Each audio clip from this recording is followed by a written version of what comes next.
Bom dia a todas e todos. Tenho o prazer e a honra, então, de iniciar nossas atividades, a primeira semana acadêmica da Faculdade de São Bento. Antes da cerimônia de abertura e homenagem a Dom Estevão, nós vamos escutar e cantar o hino nacional que vai ser conduzido pelo nosso aluno Jorge Mateus.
dia a todos. Gostaria de convidar Dom João Crisóstomo para compor este primeiro momento.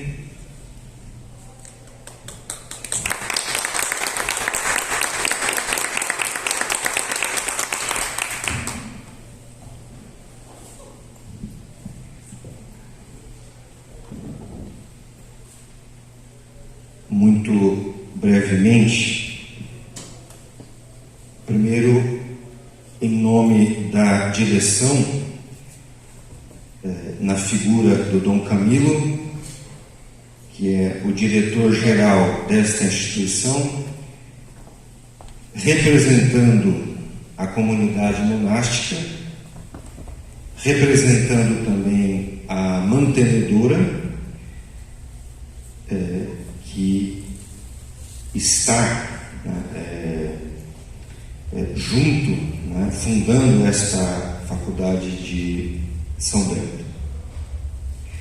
Acolhemos a todos, professores, visitantes, que vieram participar desta primeira semana acadêmica da Faculdade de São Bento.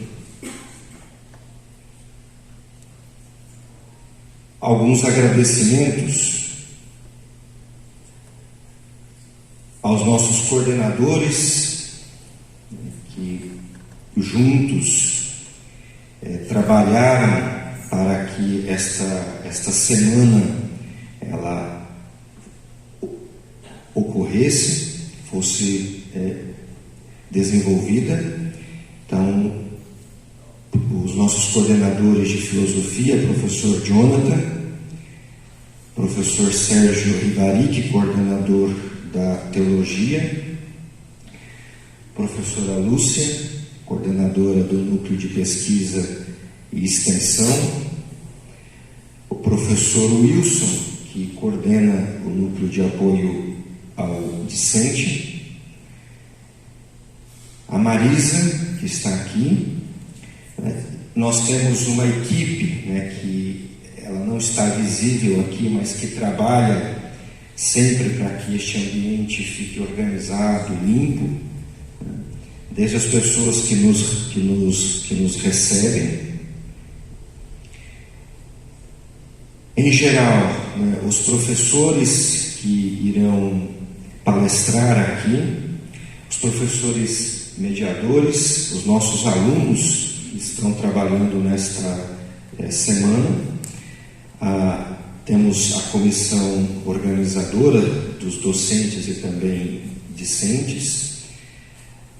A presença das nossas editoras aqui parceiras e algumas instituições que diretamente nos apoiaram, principalmente nas atividades acadêmicas. Então, nós temos professores da Universidade de Coimbra, professores e mediadores que nos ajudaram da PUC de São Paulo, a Escola de Cultura Ideia Viva. Embora não esteja aqui em nossos documentos o logo, mas eu preciso aqui agradecer aos frades dominicanos, na pessoa do Frei André, também aos agostinianos, que estão como parceiros nossos, ao Padre Lucas Chiao, da missão chinesa, e todos que contribuíram, participaram, para que este evento ocorresse. De coração, mais uma vez, sejam bem-vindos. Desejo e desejamos realmente uma semana fecunda, uma semana de estudos, reflexões e também de amizades. Aproveitar que o professor Carlos Arthur chegou. Professor, por favor, venha. E eu passarei a palavra ao Dom João.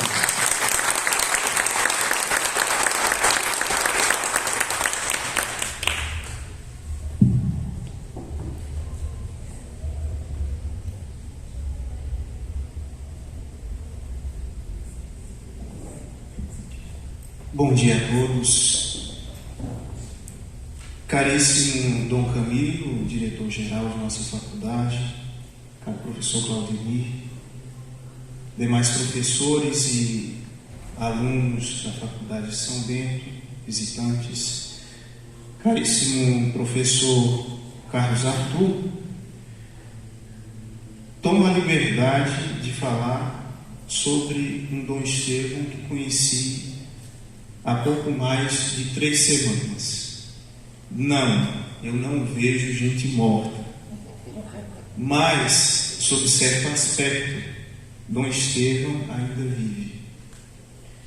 Vive na lembrança dos que conviveram com ele, vive nas obras que ajudou a promover, vive no legado acadêmico que nos deixou, vive, por fim, na Faculdade de São Bento, pela qual tanto trabalhou. Como diziam os latinos, verba volant, scripta manent. E, se ainda temos acesso a ele, muito se deve aos seus escritos. Foi, de fato, pelos seus escritos que pude conhecer um pouco melhor essa figura da qual ouvia falar tanto. 2 aspectos de sua vida me chamam a atenção. O primeiro revela um pouco da natureza do filósofo, que ele sempre foi, isto é, um inconformado. Não é à toa que muitas vezes o filósofo é descrito pejorativamente como chato. Mas, para os que vão além dos estereótipos, o filósofo é um inconformado porque está diante de questões nas quais sempre se pode avançar mais um pouco. Ele nunca está diante de um processo acabado, mas sim diante de algo que o instiga a sua vida toda. Se o filósofo é reconhecido como amante da sabedoria, não é porque consegue esgotá-la, mas porque ela sempre o surpreende. Em um memorial escrito pelo Dom Estevão sobre si mesmo, ele mostra como sua vida acadêmica foi se desenvolvendo. Amante de saber como era, buscava sempre aprender um pouco mais e aprimorar-se. Concluindo sua formação inicial em Campinas em 1956, optou pelo curso de Direito na PUC de Campinas. Após 2 anos, desiste do curso e ingressa no Mosteiro de São Bento, onde terá contato de modo mais aprofundado com a filosofia e a teologia. Não devemos pensar que todo o seu legado se deveu somente a um talento ou aptidão natural ao estudo, mas também ao esforço que o fazia buscar incansavelmente o conhecimento. Era alguém que reconheceu, depois de alguns anos, a ingenuidade de seus primeiros escritos. De fato, reunia em si mesmo as qualidades de filósofo e teólogo, retrato coincidente ou não com aquele que é o de nossa faculdade de teologia e filosofia, isto é, como filósofo, buscou sempre a sabedoria, como teólogo, buscou a sabedoria nos mistérios de Deus. Sua atuação no meio acadêmico secular se deveu muito pelo fechamento de alguns centros de formação religiosos, crise vivida nos anos pós-conciliares. Foi aí que, segundo ele mesmo, lançou-se aos gentios. Na história de nossa faculdade, sua atuação teve papel fundamental.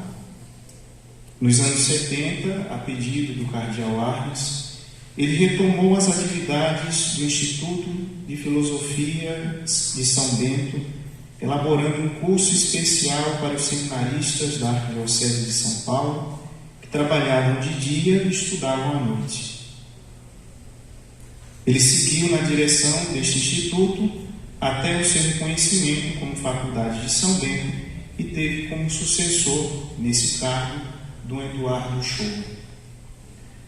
Nossa faculdade sempre teve seus altos e baixos, mas, apesar de tudo, sobreviveu e chegou até nós, de modo que todos somos um pouco devedores dessa grande figura que foi o Dom Estevão. A exposição que nós preparamos sobre sua vida busca enfatizar um pouco dessa sua atuação tão importante para os estudos de filosofia antiga e medieval no Brasil.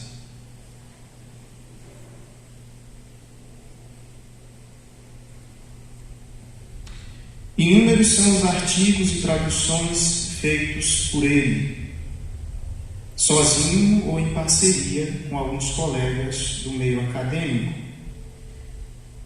Ele ainda participou de várias bancas de mestrado e doutorado, que depois tornaram as publicações. E nós temos uma exposta na nossa exposição, que se tornou livro. Além disso, colaborou na fundação de diversos institutos de estudos do pensamento clássico e antigo, exposições, congressos e seminários. No campo pastoral, atuou em várias comissões da CNBB e colaborou de modo especial com seus estudos no campo do ecumenismo e do diálogo interreligioso. Nos anos 2000, Dom Estevão estava com um problema sério na região cervical da coluna, que o levava ao risco da perda do movimento das pernas e dos braços.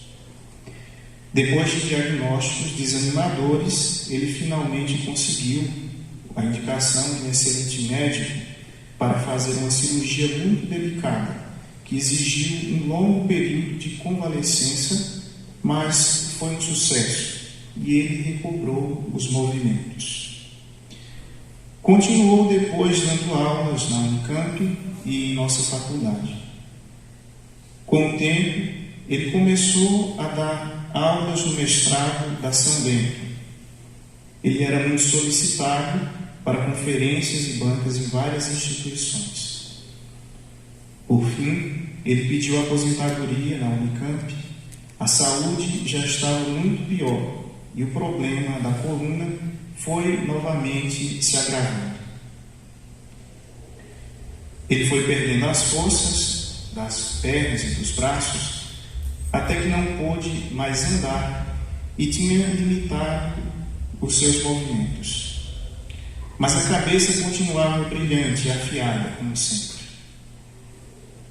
Nos seus últimos anos, ele praticamente não saiu de casa e morreu junto aos seus familiares em 15 de maio de 2019. Gostaria de concluir com um poema encontrado em um dos seus bloquinhos de notas, que por si só revela também essa sua natureza poética e nos inspira também a iniciar nossa primeira semana acadêmica. Supomos que ele tenha composto, já que ele não indica a autoria e também não encontramos com pesquisas algum outro relato desse poema. Então, em primeira mão, para vocês, na primeira semana acadêmica, esse poema composto por Dom Estevão. Velas ao mar, navegando as águas mais profundas. Ó alma ousada, exploremos eu e você, só você e eu. Nosso destino é lá, onde nem os marujos ousaram ir. Arrisquemos o navio, nós mesmos, tudo. Ó minha alma corajosa, para longe, ainda mais longe, corra. Ó alegria louca, mas segura. Não são os mares todos de Deus? Para longe, ainda mais longe, corra. Muito obrigado.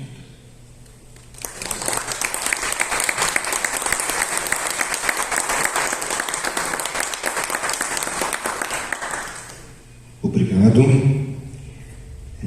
A exposição encontra-se no primeiro parlatório, então saindo do auditório à esquerda, e convidamos a todos a visitarem esta exposição. Obrigado pela organização, Dom João, obrigado pela exposição. Vamos passar agora a palavra ao professor Carlos Arthur. Muito obrigado.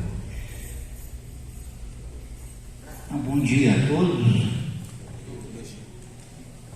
Felizmente, eu fui precedido pelo Dom João Crisóstomo, falando sobre o Dom Estevão, porque eu conheci muito mais o Benjamin. O nome de batismo do Dom Estevão era Francisco Benjamin de Souza Neto, comumente chamado de Benjamin. Então, eu conheci muito mais o Benjamin do que o Dom Estevão. Também um pouquinho o Dom Estevão. Vocês verão no final. E ele foi para mim um grande amigo. Eu creio que eu conhecia assim meio longínquamente desde a década de 60. E eu me lembro assim, um pouco vagamente, né, de pedir livros emprestados da biblioteca aqui do Mosteiro através dele. Então, eu estava no convento dos dominicanos, dava aulas lá no curso de filosofia e de vez em quando precisava de artigos que não eram encontráveis senão nas coleções de revista do Mosteiro.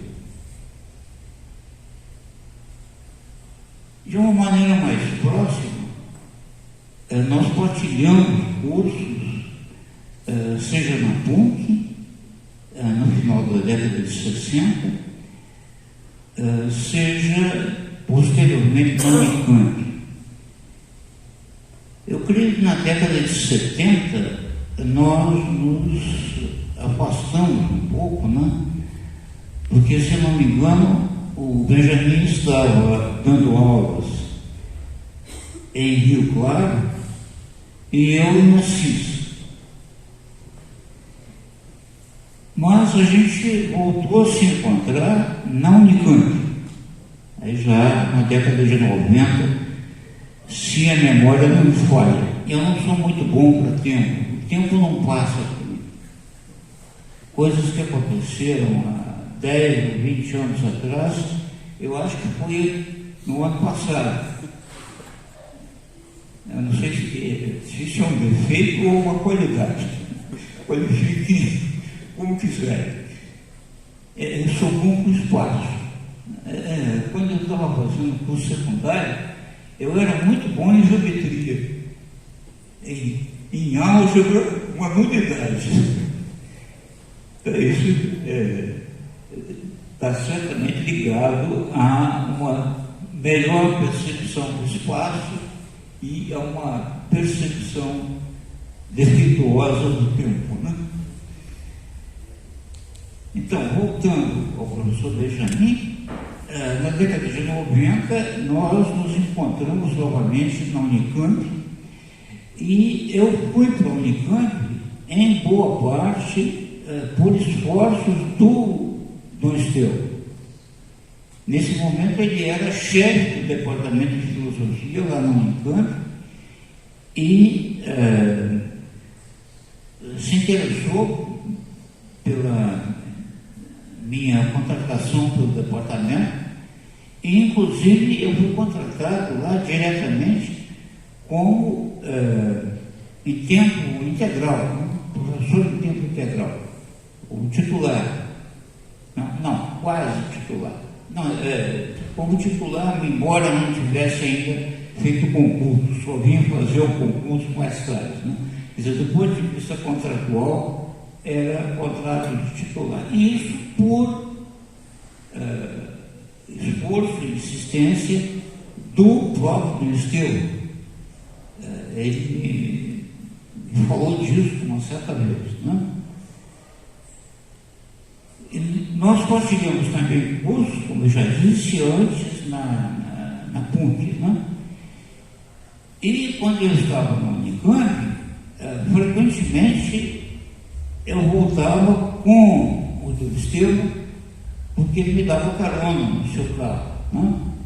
Eu ia na parte da manhã de ônibus, né?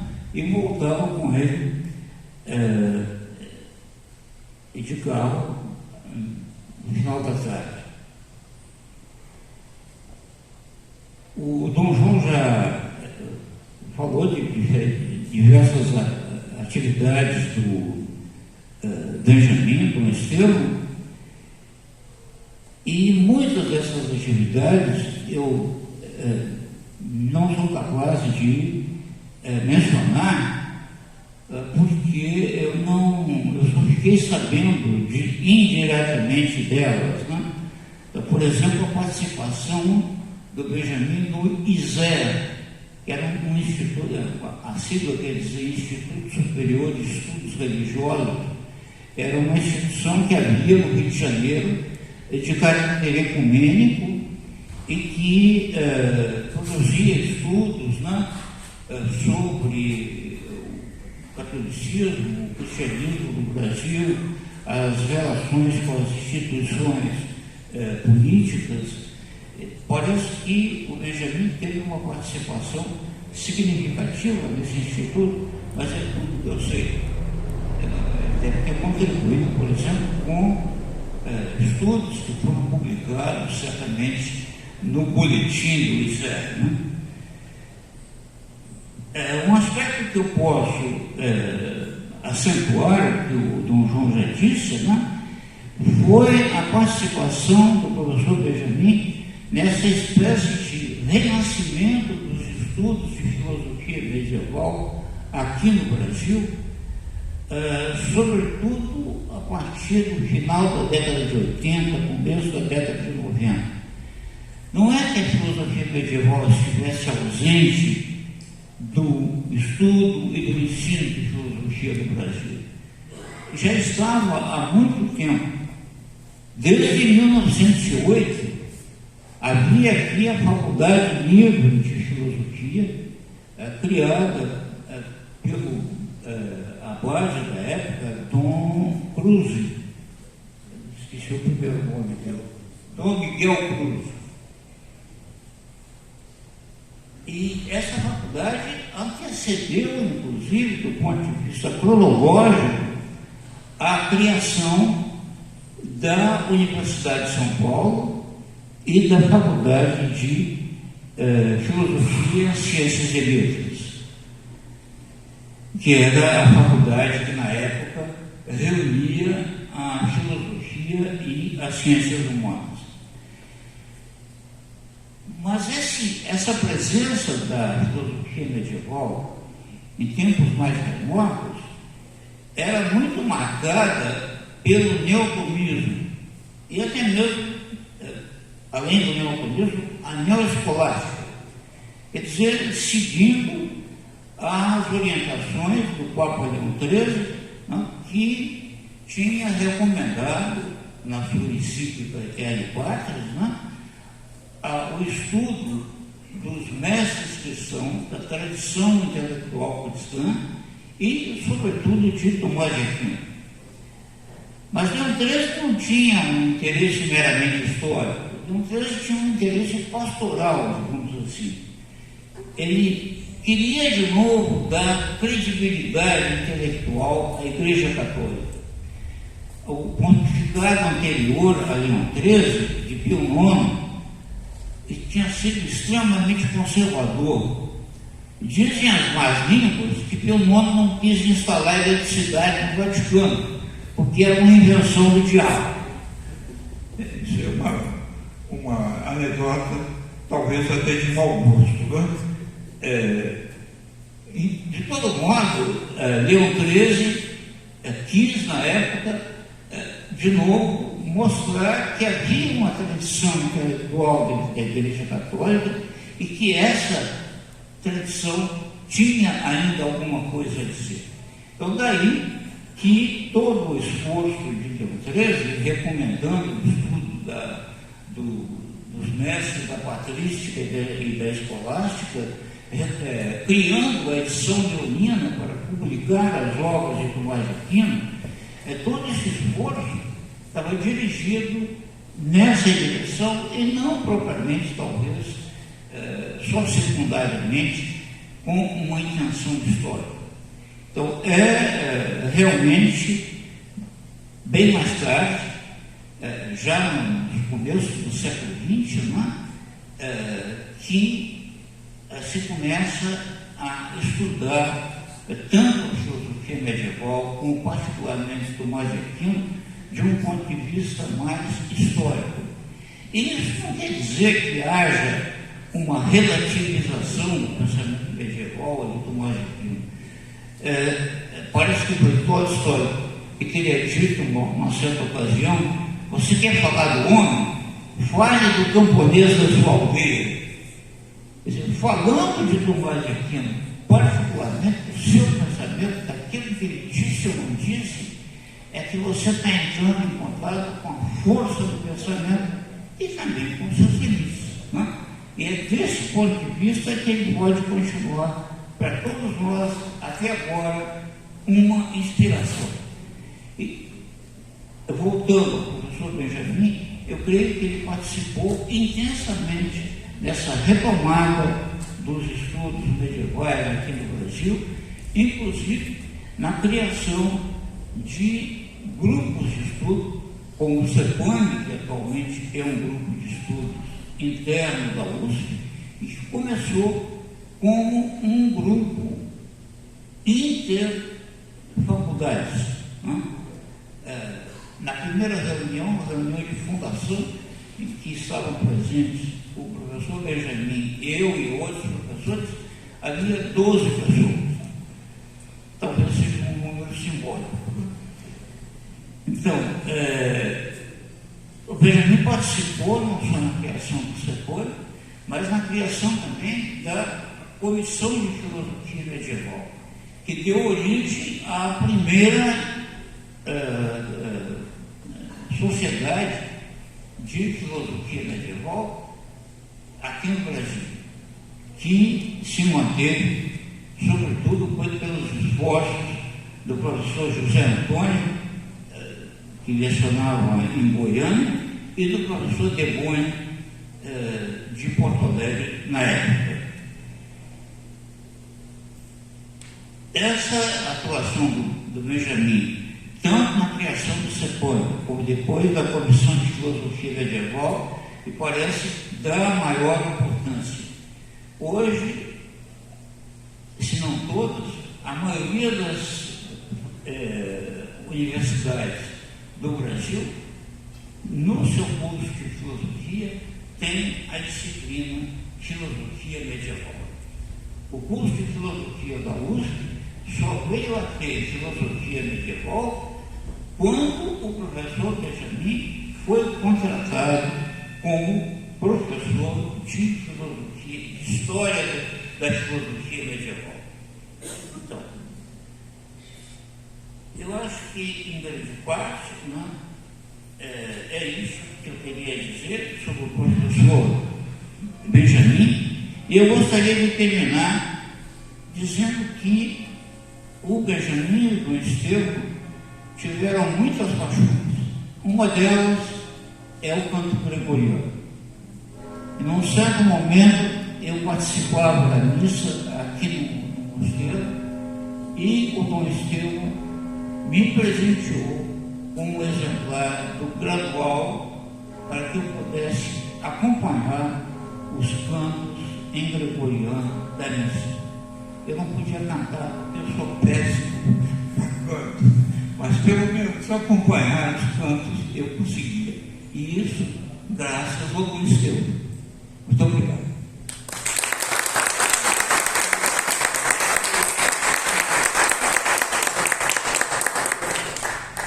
Nós encerraremos então este primeiro momento de abertura e homenagem.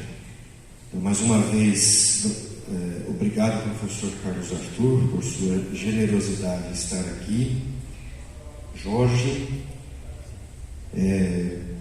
e o Dom João Crisóstomo, que organizou, dá trabalho, né, organizar estas pesquisas e apresentar, né, ao público. De coração, mais uma vez, eu preciso agradecer, né, no nosso dia a dia, né, para que as coisas aconteçam, né, e se faz um pouco de tudo, né, mais uma vez aqui a Marisa.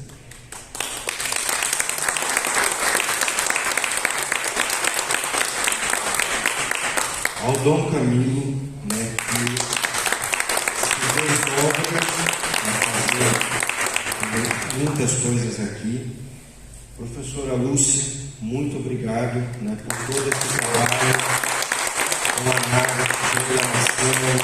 sua generosidade. Tá? E também peço a todos que ajudem a divulgar o nosso processo seletivo. Estamos com o nosso curso, principalmente aqui de filosofia, teologia. Então divulguem, né, para que aqueles que queiram ter uma boa formação.